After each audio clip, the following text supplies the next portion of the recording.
yang bermain secara tim. Sigit Budiarto, apakah dapat menyelesaikannya dengan baik?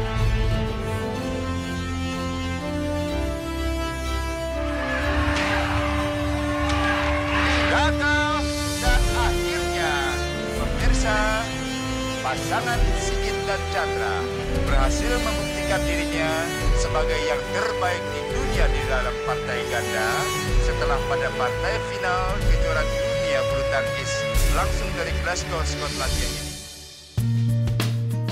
Medali emas kejuaraan dunia di Skotlandia tahun 1997 berhasil tiba di genggaman pasangan Sigit Budiarto dan Chandra Wijaya. Sempat kehilangan kesempatan pada set pertama dengan skor 8-15 tidak meredam semangat pasangan ini. Kegigihan mereka di 3 set pertandingan melawan Yap Kim Hock dan Chia Son Kit dari Malaysia cukup menegangkan. Nah, di 8-13 itu kita berdua berusaha untuk menambah keyakinan diri. Masih belum selesai ini permainan. Berusaha semaksimal mungkin sehingga apapun yang terjadi sebelum bola jatuh ke tanah ya kita kejar terus, dan kita merubah strategi pada saat itu banyak menghabiskan atau menguras tenaga lawan. Keluar. Kemenangan ini menjadi kemenangan pertama di kejuaraan dunia, sekaligus kemenangan paling berkesan bagi Sigit Budiarto. Memang pada saat itu kan yang ngasih medali kan juga Pangeran Edward ya, itu juga luar biasa sekali ya. Kemudian yang memang paling tidak bisa dilupakan ya, Indonesia Raya itu berkibar. Kita nyanyi Indonesia Raya, kita bawa bendera merah putih, itu yang nggak bisa dinilai lah, itu sangat luar biasa sekali. Setelah tim Indonesia gagal menjuarai beberapa turnamen, keberhasilan yang diraih Sigit Budiarto bersama Chandra Wijaya ini berhasil menepis anggapan bahwa bulu tangkis Indonesia saat itu sedang berada di titik nadir. Itu pertama kali saya ikut kejuaraan dunia, dan alhamdulillah pada saat itu kita bisa juara dan satu-satunya wakil Indonesia yang menjadi juara di turnamen itu. Selain mengharumkan nama Indonesia, predikat juara 1 di kejuaraan dunia Skotlandia juga berhasil mendudukan pasangan Sigit Chandra di peringkat pertama hanya dalam waktu 8 bulan setelah keduanya dipasangkan sebagai pemain ganda. Sigit sekaligus mendapatkan beberapa penghargaan sebagai pemain terbaik.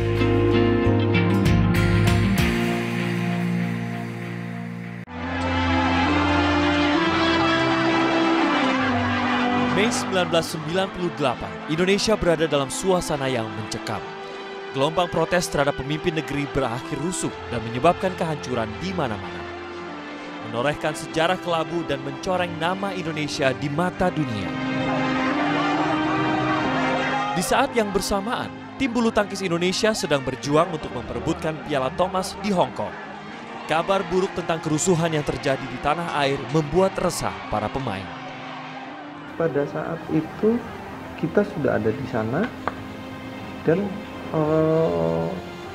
waktu kerusuhan itu memang kita lagi main, benar-benar lagi main. Bahkan teman-teman kita sendiri, teman-teman saya banyak yang resah, nggak nyaman karena kan memang keluarganya juga banyak yang di Jakarta. The security forces were astounded. It was clear the students were no longer afraid.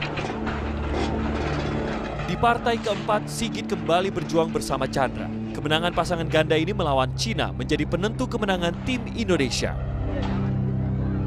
Kemenangan tim Indonesia yang berhasil merebut Piala Thomas saat itu mengulang kembali sejarah keberhasilan Indonesia merebut Piala Thomas 3 kali berturut-turut sejak tahun 1994. Kibaran bendera merah putih dan prestasi membanggakan tim Indonesia berhasil menyelamatkan wajah Ibu Pertiwi yang sedang terpuruk di mata dunia. Sigit Chandra pun dielu-elukan sebagai pasangan terhebat yang mengharumkan nama bangsa. Jadi kita pada saat itu memang punya motivasi yang besar sekali ya. Semua tim, satu tim itu mempunyai motivasi yang besar sekali. Di Indonesia memang lagi terjadi kerusuhan, tapi kita tidak boleh terpengaruh. Thomas Cup harus tetap sebisa mungkin kita pertahankan kan gitu pada saat itu, dan hasilnya memang luar biasa sekali. Kemenangan demi kemenangan menggiring nama Sigit Budiarto ke posisi puncak. Sayang, di tahun 1998 sebuah kasus menimpanya. Tuduhan kasus nandrolon membuat puncak karirnya seakan mendadak runtuh. Berita miring tentang dirinya yang berkaitan dengan kasus doping terus merebak di berbagai media massa dan membuat Sigit sangat terpukul. Kala itu Sigit tidak pernah merasa menggunakan doping. Di situ saya sebenarnya antara percaya dan tidak. Jadi kenapa seperti itu? Karena saya tidak pernah merasa menggunakan dan saya berkali-kali dites nggak pernah ada selalu negatif. Itu membuat saya juga kaget. Saya di situ juga nggak tahu persis dari mana kandungan itu. Di situ memang ya gimana, susah buat saya, ditanyain juga sulit karena saya sendiri nggak tahu apa sih yang terjadi gitu. Rasa malu dan kecewa menghantui Sigit. Kepercayaan dirinya pun sempat hilang. Ia seolah harus menanggung hukuman dari sebuah kesalahan yang tidak pernah ia lakukan. Kasus doping berlanjut dengan sebuah sanksi berat yang mau tidak mau harus diterima Sigit dengan lapang dada. Selama setahun ia tidak diizinkan mengikuti pertandingan. Saya sih yakin dan saya mau berusaha untuk membuktikan bahwa apa yang mereka pikirkan itu salah. Itu dia dari datang sampai selesai itu nggak pernah berhenti. Pukulan terus, nggak ada pokoknya di sini.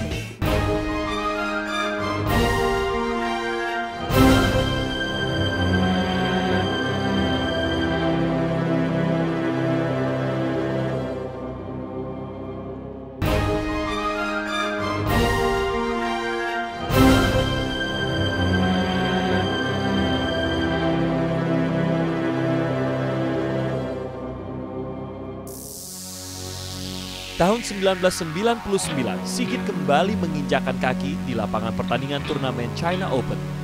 Meski rasa percaya dirinya belum pulih sempurna, ini akan jadi awal masa kebangkitan Sigit Budiarto. Pertama kali yang ada di pikiran saya pada saat mau masuk lapangan itu benar-benar ya ada takut dan nggak percaya diri, karena saya berpikiran apa ya, ini tuh orangnya yang pakai doping dan sebagainya, karena kan seluruh kalangan bulu tangkis seluruh dunia kan tahu itu, sehingga mau kembali masuk lapangan itu sulit buat saya pertama kali. Sejak berusia 6 tahun, Sigit sudah dibimbing oleh kedua orang tuanya untuk mencintai olahraga bulu tangkis. Bergabung dengan klub kecil di Prambanan, Jawa Tengah, kalah menang sudah sering ia alami sejak menjalani berbagai pertandingan di sekolah dasar. Ayah kandungnya, Sutoto, adalah seorang pelatih bulu tangkis. Sejak kecil, Sigit tidak pernah mengeluh meskipun harus menjalani latihan yang cukup berat. Kalau latihan kan yang latih bapaknya sendiri juga ikut latih ya. Terus itu dari rumah sampai gedung Prambanan itu dia lari, berangkatnya pasti lari. Terus di gedung nanti kan dari pertama itu usia yang paling kecil 2 jam, kemudian 2 jam lagi usia di atasnya, yang ketiga yang paling gede. Itu dia dari datang sampai selesai itu tidak pernah berhenti, pukulan terus, ada aja pokoknya di gedung, tidak pernah duduk gitu, tidak pernah. Ambisi untuk memenangkan pertandingan pun sudah tumbuh sejak dini. Sigit tidak bisa menerima kekalahan. Ya memang pada saat itu rasanya nyesel kenapa bisa kalah gitu. Karena saya sendiri punya satu keinginan yang besar untuk menang gitu. Jadi rasanya belum siap untuk kalah gitu. Ketika remaja, Sigit bergabung dengan klub PB Jarum dan sering berlatih di Gor Kaliputu, Kudus. Sempat keluar dari PB Jarum, Sigit kembali ke daerah asalnya, Prambanan. Ia melanjutkan mimpinya dengan mengikuti sebuah klub di Solo. Itulah titik awal Sigit ditetapkan menjadi pemain ganda.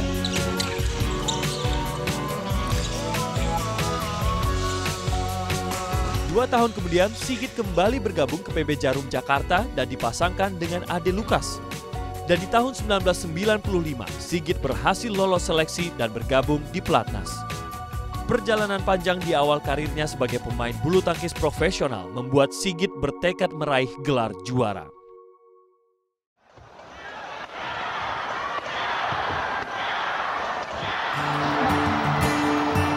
Bulan Mei tahun 2000, hanya 2 tahun berselang setelah masa kejatuhannya, Sigit kembali menoreh prestasi.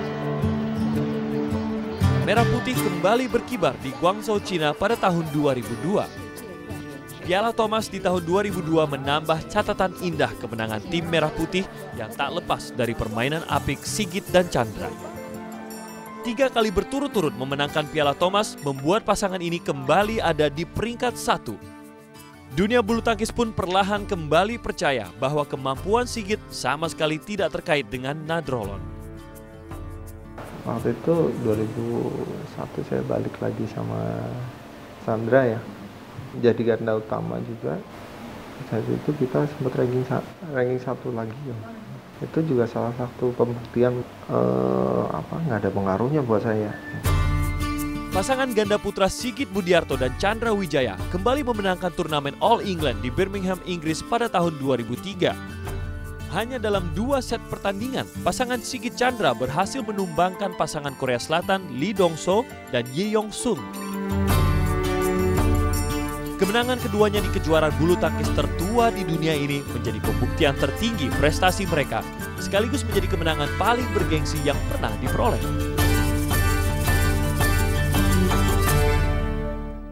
Jadi itu kemenangan yang luar biasa sekali, yang bisa dibilang semua pertandingan bulu tangkis atau pertandingan internasional itu bisa dijuarai, tapi belum bisa jadi juara yang sejati kalau belum juara All England, karena pertandingan itu pertandingan tertua. Dan tahun 2003, Sigit dan Chandra ingin mengulang kembali kemenangan kejuaraan dunia di tahun 1997. Kali ini mereka bertarung di kejuaraan dunia yang diadakan di Birmingham, Inggris. Ya tentunya selalu ada Mbak, selalu ada. Kita pengen mau menjadikan sejarah, kita menjadi sejarah bahwa saya dan Chandra bisa mengulangi kembali di juara dunia setelah sekian lama. Tapi memang belum bisa terlaksana. Nah pada saat itu kita sampai final kalah sama pasangan Denmark. Sayang, niat keduanya untuk mengukir sejarah baru tidak terwujud. Pasangan ini harus puas membawa pulang medali perak setelah dikalahkan oleh pasangan Denmark Lars Paske dan Jonas Rasmussen dalam 3 set pertandingan. Bukan hanya kalah, di tengah pertandingan pun Sigit mengalami cedera yang mengenai lutut kirinya. Kok dari lawan tidak bisa dikembalikan. Cedera yang menimpannya tidak menghalangi jalannya pertandingan dan tidak bisa dijadikan alasan kekalahan. Namun setelah pertandingan itu, Sigit terpaksa berjalan memakai kruk dan harus beristirahat 3 bulan lamanya.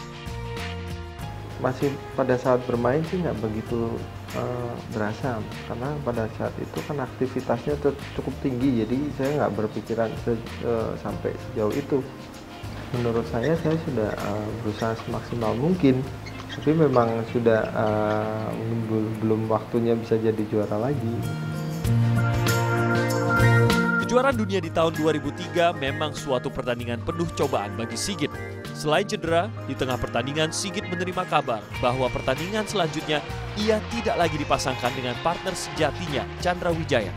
Saya tahu dari media, kemudian saya pun masih bisa berusaha untuk meredam dulu. Udahlah, itu biarin aja. Yang penting ini selesaikan dulu dengan baik. Nah, saya sudah berusaha maksimal, tapi itulah yang terbaik pada saat itu. Yang saya sesalkan adalah kenapa kita saya nggak diajak ngobrol terlebih dahulu. Kalaupun mereka mau memberikan alternatif lain, saya juga nggak ada masalah gitu. Saya nggak ada masalah. Yang penting kita diajak ngobrol dengan baik. Ya, jadi pada saat kita kalah, itu bagaimana kita belajar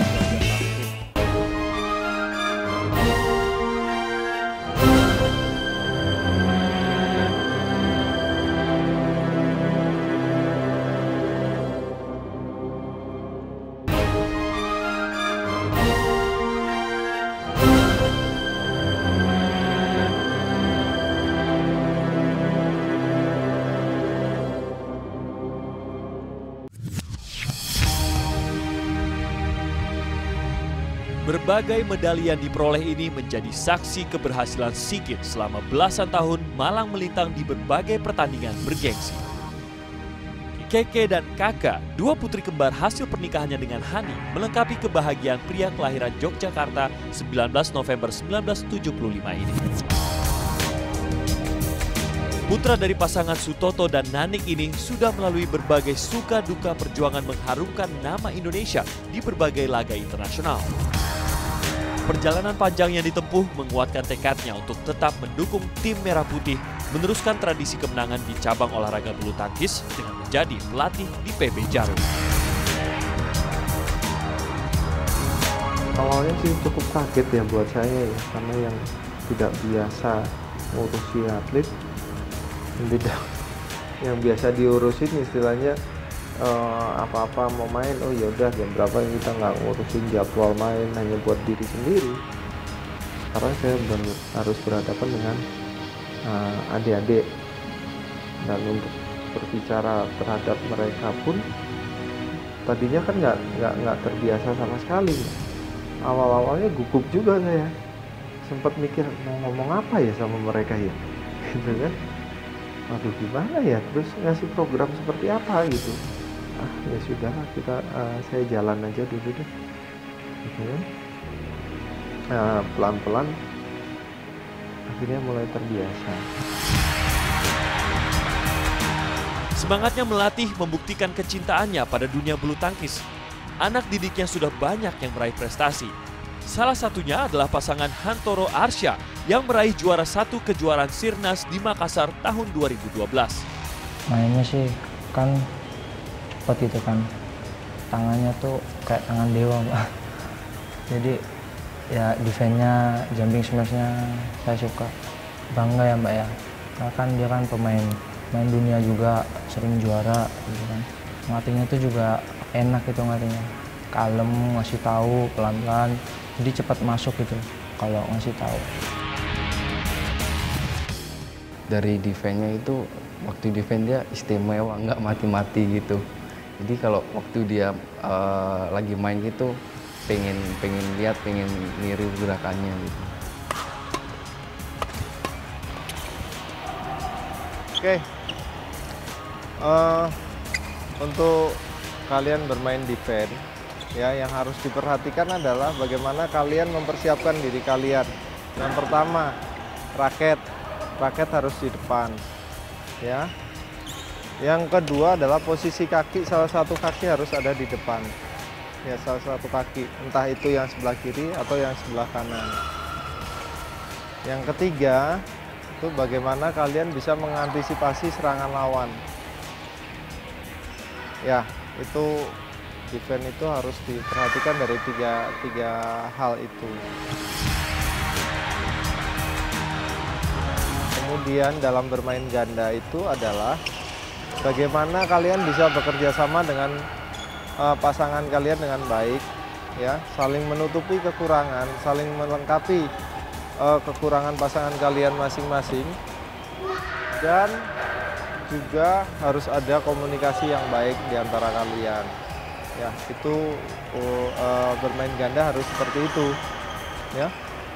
Kalau Mas Sigit kan pernah kalah gitu, nggak mungkin langsung juara dunia. Kalau misalnya pas kalah gitu, gimana sih Mas untuk bangkit lagi itu?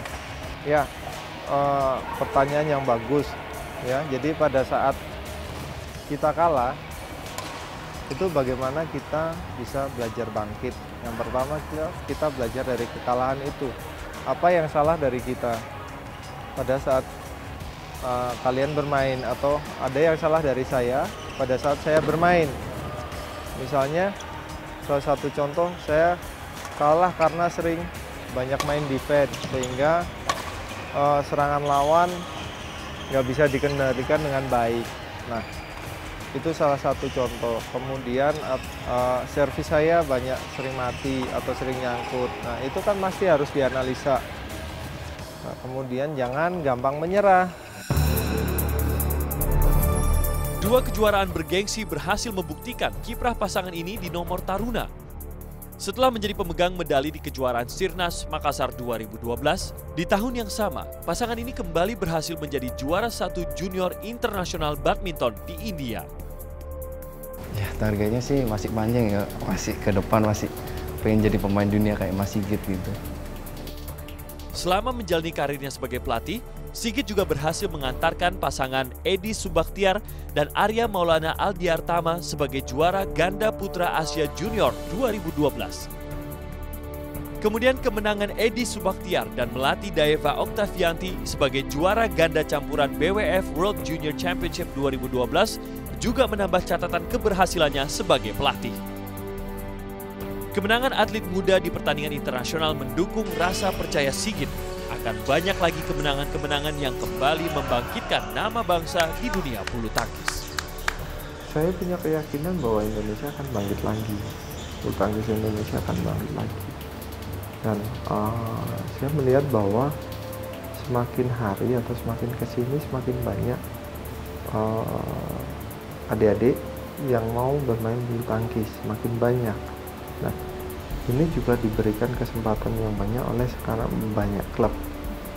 Salah satunya ya PB Jarum sendiri yang mempunyai fasilitas yang cukup bagus dan memberikan banyak kesempatan buat atletnya untuk meraih prestasi seperti apa yang mereka inginkan. Nah, ini menurut saya sih bagus sekali. Jadi saya berpikir bahwa pasti Indonesia akan bangkit kembali bulu tangkisnya. Tinggal waktu yang kita nggak bisa tentukan, karena bagaimanapun proses mereka dari kecil untuk menjadi juara dunia itu kan tidak mudah.